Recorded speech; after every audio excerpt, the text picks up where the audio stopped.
Hello, this is Cryptolyze. I hope you are well this August 26, 2023. It is with pleasure that I meet you today to talk crypto. As usual, we are going to talk BTC. We will mainly focus on the news from Friday with Powell's announcement, the rate increase which will arrive.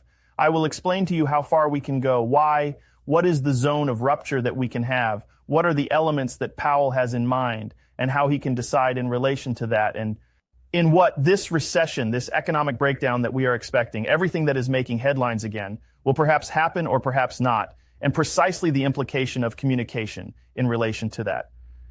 Communication which is carried by institutions and market makers. So it's a term that we hear very often everywhere. And the goal of this video is to explain to you why this market making is different from others, and why market making itself is not the phase manipulation, is not what manipulates BTC. I'll explain all that to you now. We're going to talk about BTC, we're going to talk about institutional, we're going to talk about BlackRock. It starts right away.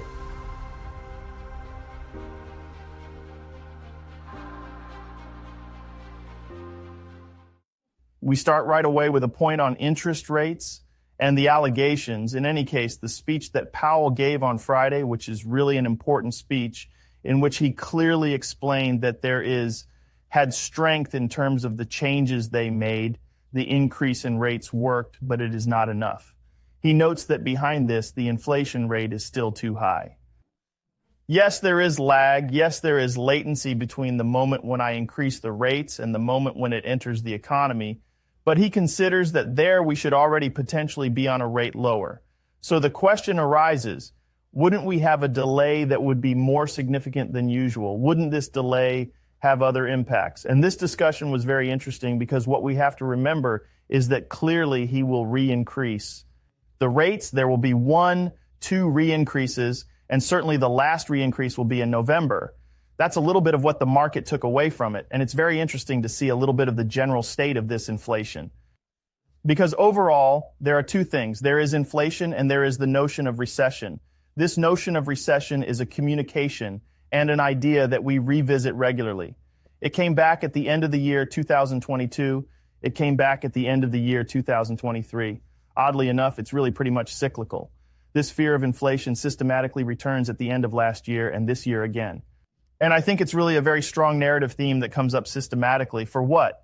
Several things. It is that we had a first month in which we only had a descent, and a first month where we had a small upward reacceleration, which is rather classic because we explain very well when we see these candles at the oil level that yes, it played a fairly strong role in July on the increase in prices, but at the same time, July and August are months in which we consume more, in which there is a systemic inflation, which is rather logical, whether it is energetic with the increase in heat, whether at the level of departures, whether at the level of vacations.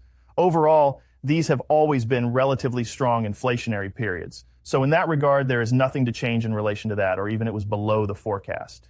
Here we were on a forecast of 3.3 and we were below. As a month, the month of August will be at the level of the forecast, perhaps slightly equivalent or even slightly above or below, but it will have relatively little impact.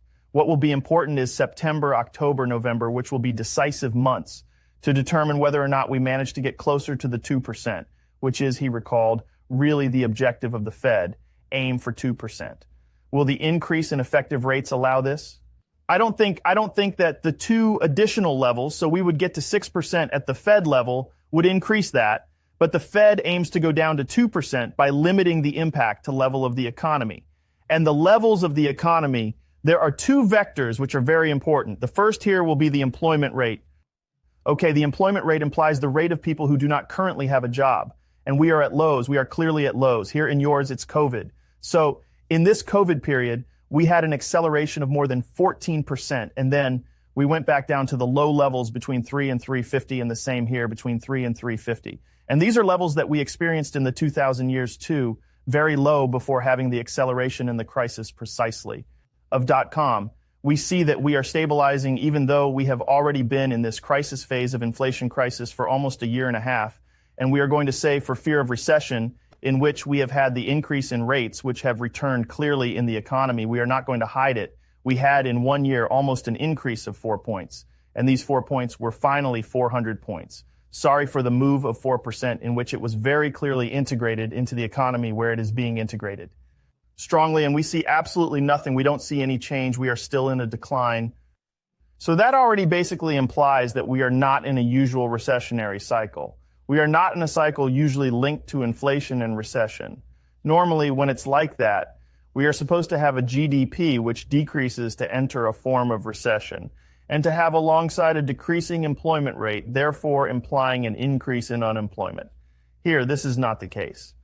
We have unemployment which remains completely effective, because on the other hand, we know that we have difficulty recruiting, and even the increase in the price of wages does not impact inflation directly because it is completely controlled.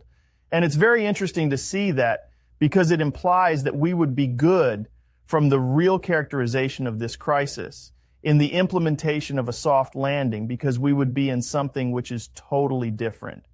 And that's why the speech which is linked to the level of the Fed, this fear of the increase in inflation and precisely the overreaction that the Fed could have, mainly it is not linked to the unemployment rate, but it would be much more linked to this. This being the representation of the rates, well, in any case, the number of people who request a loan to buy a house. So here we are in real estate. We are in the real estate part, which is for me the really important area, which will have to be monitored. Currently, it is holding up rather well. Despite the increase in into, we can see very clearly here the reduction in demand. So we know that at some point we will have an effective crisis in real estate in the USA, which is rather classic, which is something that is expected, perhaps too expected, but which manages to be resilient. And this resilience is something which is astonishing and which surprises many specialists, because we would normally have seen a much stronger descent. We should have found ourselves clearly in these zones here, with a price behind collapsing real estate and a crisis that could very closely resemble the years 2008, in which we had, I'm not talking about the Sopranos crisis, I'm really talking about the real estate crisis. In the actual fall, number of people no longer able to pay the credits, therefore forced sales, no one to buy, no one having the borrowing capacity to be able to buy, and therefore behind collapsing prices. There we are in something that holds, which is really holding strong while we are in a lockdown, which is being carried out at the level of money printing. We haven't had any monetary printing at the Fed level for almost a year. For a year, I'm kidding, let's say 9 months really with the SVB. If we put the SVB aside and put the crisis aside, it's more than a year.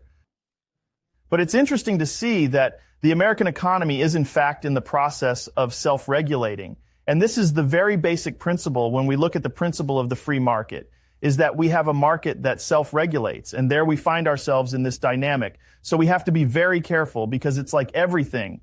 We're on a tightrope every time. We're really walking in the middle of a ravine on a horn. And every wrong misstep can directly lead to something catastrophic. So what's interesting to see is that the thread is holding and we're moving forward. We're more than halfway through. So for me, it's rather positive. On the other hand, this notion of appeal, which is being carried out, is not to try to push the real estate market much further. No, it is rather to try to strengthen this part. Because we have precisely these contracts, therefore the economics of the action part, which made us crazy, we retraced 80% of the decline in not even 6 months. And there we are working again at the decline, but we see that we still have reaccelerations too, because we have something which is rather positive on the American economy. And therefore we are trying to anticipate precisely the establishment of a pivot of the Fed. And we see that as soon as we have small indications, we will start to rise slightly again. So there, the idea is to be able to have a continuity of the decline and to have a retracement which would be healthy. And this is in any case my vision, my idea, and my representation of the speeches and the policies that are being implemented. And precisely, this is exactly what is being pushed. And so here we are going to move towards the notion of institutional, this notion of market maker, is that there currently, it is also the communication that there was. Don't forget the communication from JP Morgan that we had here. There will be no 2023 recession. We are in something that is rather positive. Here it was the communication from JP Morgan saying, don't worry, everything is going to be fine. We're going to have the lowest form and we're going to break. We're just at the beginning. Don't worry, we're going to suffer even more. We had communication which told us that overall we were going to sink much lower. Okay, what happened? We had the rebound effective. So once again, don't forget, communications like this are designed to destabilize. And this is where we must characterize two things, the notion of market maker and the truly institutional notion. So JP Morgan is a market maker and an institutional investor. BlackRock is an institutional and is a market maker, okay? This is also why we sometimes mix things up. But what is the notion of market maker? These are people who are there primarily to buy and sell no matter what. That is to say that if the market ever collapses, it is people. When you want to sell your stock, for example, there must be someone to buy. They are the ones who will buy no matter what. This is the notion of market making. It is what means that precisely when we have a crash, when we have a violent movement, we do not arrive at something which will accelerate very strongly or which will pass into the other way, okay? Because this is the principle of contracts. If there is no contract on each part of the price, at that point, we will completely skip price bands and we will have structural gaps that will arise, and gaps which can be very, very important. And the more market makers we have, the more liquid we have a market.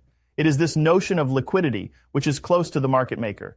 That is to say, these are people who are paid to lend liquidity to a market. That is, to hold shares in order to be able to buy and sell them. And on that, they don't lose money. That is, even if the market collapses, they won't lose money because they still have what we call a neutral position, an inverse position to counter the center of the market. And therefore, they always have what is called a neutral delta. And therefore, this neutral position, which means that they can expose themselves in one direction or the other, and precisely not to lose money. They are paid for the liquidity they provide and the transaction volume they carry out, okay? They don't have, if the price goes up or if the price goes down, they don't care at all. On the other hand, what is important is that the more we will have a need for liquidity and therefore volatility, the more important it will be. For them, it is really the notion of crushing volatility, which is the least profitable for them because there are fewer transactions, therefore there is less volume, and therefore they are paid. And on that, it came very much this idea of very strong manipulation precisely through Forex, with in particular the whole typology of Wyckoff's reflection, which is the notion of composite man. This notion of composite man is a notion of price manipulation. That is to say that when we have a price which is going to reach an extreme, we are going to have this typology of cases in which we are going to have here a break in rottenness and breakage. This is called a Wyckoff distribution to make a reversal. And in fact, this part was considered as a manipulation phase.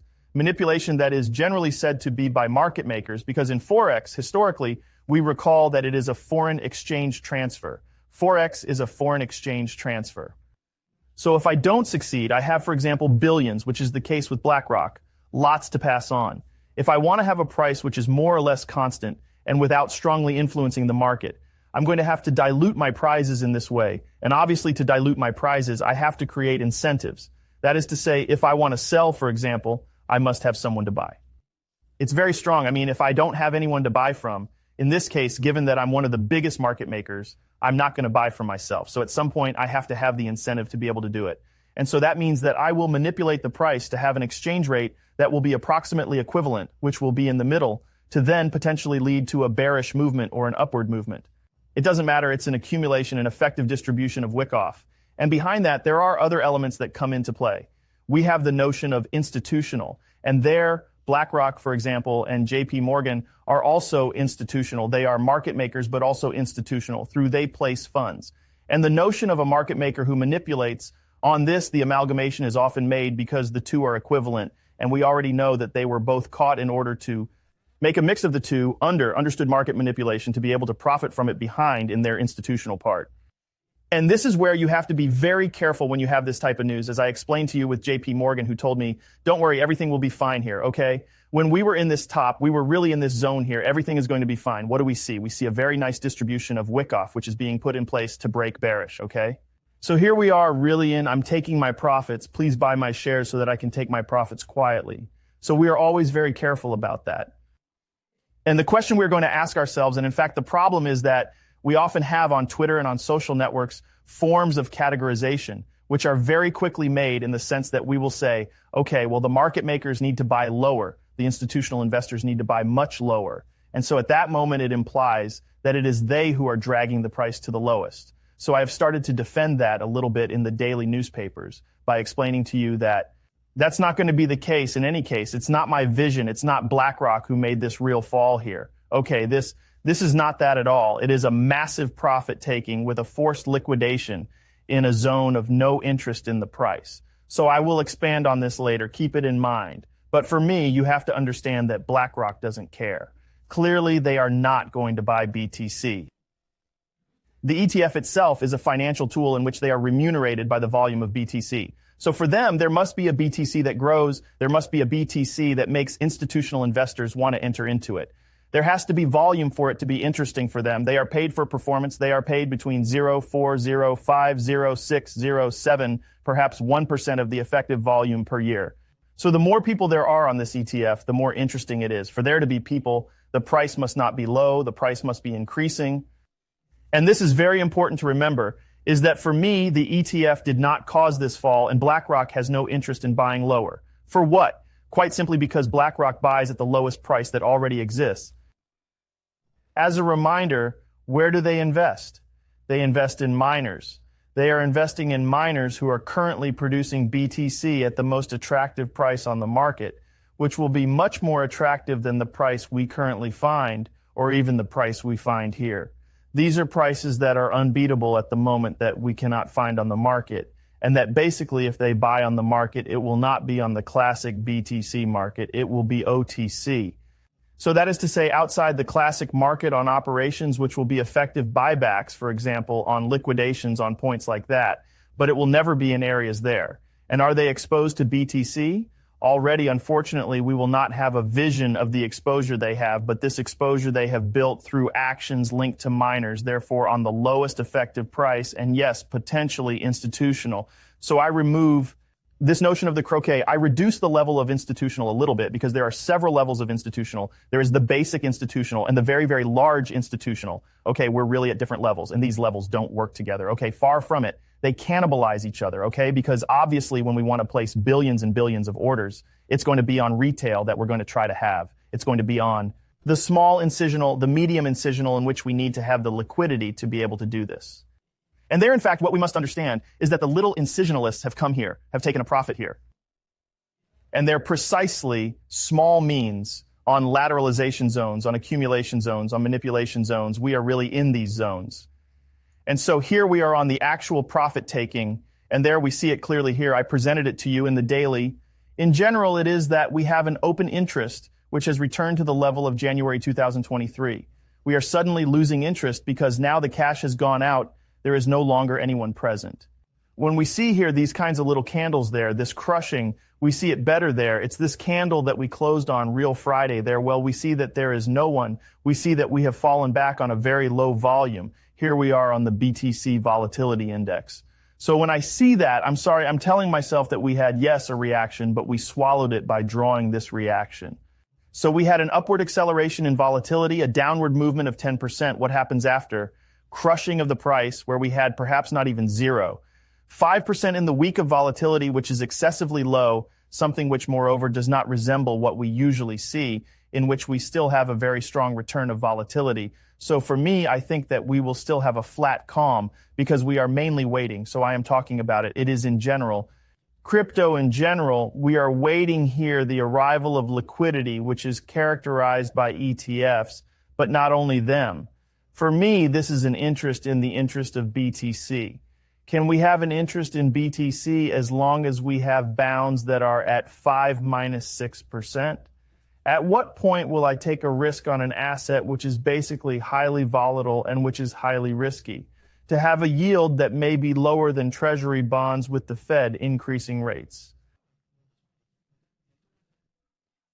No way. I will have to wait for a transit of liquidity. This transit of liquidity will be seen through that. So there are all the stable coins which represent liquidity. And what is interesting to see is that we already have a small shift. We see that we have a big deceleration. We see slightly here that we are stabilizing, and we see it much more at the level of the RSI, where we see that we are really in oversold. So we are in the decreasing phase, and we see that we are starting to have a small rebound, therefore to have a small real acceleration divergence. So here we have a signal for me to say that potentially we are going to have a lethargic zone in which we risk having an accumulation, we risk having a return of liquidity, therefore with liquidity which will stabilize, and in which we will have an RSI which will push upwards, and there we will potentially have a signal of bullish acceleration. And for me, it is more the general idea that we must have. We must understand that here, the institutional investors will not pass through your market. It is not the institutional ones who will cause the fall in prices. The lowest price that currently exists, in fact, is the production price. And the price of production, they are already exposed to that. So there is no point in going for the lowest price. The only point in finding the lowest price, however, is to make other people want to buy. Clearly here we know that in the 25 minus 30 zone, there is no one who wants to buy because there is in any case no communication around BTC to attract new investors, and that those who are already present are already long-term holders. I mean that when I read and I see a lot of people who say there hasn't been enough blood, I mean there are still too many of us to hold. But I'm sorry, we're not too many when I see the liquidity. Hop, here, there you go. We're redoing the liquidity that is present. No, clearly there aren't many people there. Yes, there are more people than the previous cycle, but at the same time, it's the same, the previous cycle. There were more people than the cycle before, and so on. It's the principle of the wave. We go up little by little, small in terms of holders, and which is normal. But clearly when we look at those who remained, those who we can bring out, yes, these are those who clearly bought. In the levels of 15,000, okay, who bought during this whole surge? But clearly the actual volume is done there. It's not necessarily done there. There are quite few people who bought there. So yes, we can go and have one last bearish leg to get these holders there in the 20,000, which is a bit the idea to give an interest price. So return to the 20,000 to restore liquidity and then accelerate. But in all cases, it'd have to wait.